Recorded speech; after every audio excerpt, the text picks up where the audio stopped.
Siapa yang masih ingat sama cerita Lala Lia? Itu cerita kan sangat amat ganggu dan apalagi setelah orang-orang pada tahu kalau misalnya itu parfum merek ya kan. Terus gara-gara cerita itu gue dapet sebuah DM, isinya kayak gini: sebuah perjalanan menemukan cahaya di tengah badai. Menarik nggak? Menarik banget menurut gue. Isi cerita kayak gini: Hai Karania, aku ingin berbagi sepotong perjalananku, sebuah kisah yang mungkin bisa membuka hati dan memberi makna bagi semua orang. Nggak sih, bagi kita semua, dia bilang gitu.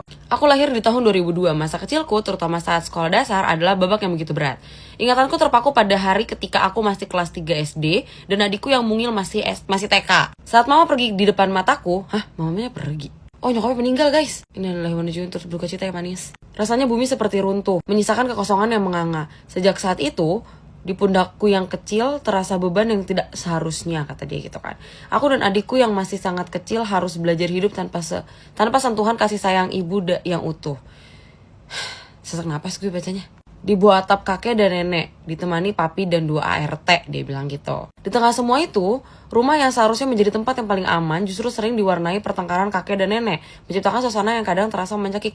Tumben banget, biasanya kita tinggal sama nenek kakek kita bahagia ya. Gue malah lebih senang tinggal di rumah nenek gue daripada di rumah gue sendiri waktu itu.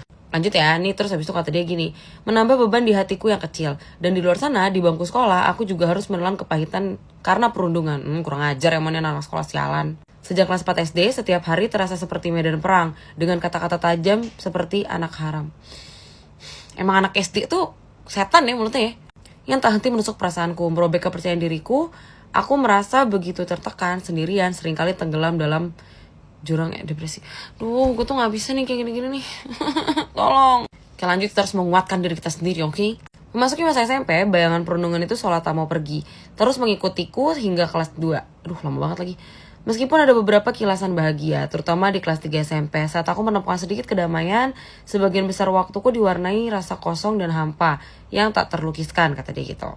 Di masa inilah keputusan begitu kuat mencengkeram jiwaku. Aduh, apa nih? Aku mencoba berbagai cara untuk mengakhiri segalanya. Ya Allah, sedih banget.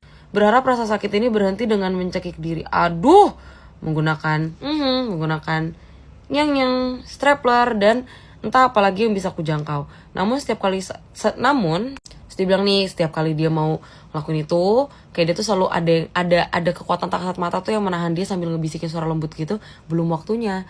Tuhan soalnya mengatakan, aku punya rencana yang lain untukmu. Terus dia bilang nih, kalau di sini dia berubah menjadi sosok yang kehilangan senyum, kebahagiaan terasa sangat jauh, tak tergapai. Terus dia bilang, meskipun setiap tahun baru kami selalu berlibur ke Jakarta dan tempat-tempat indah lainnya, hatiku tetap terasa sepi, kosong dan hampa.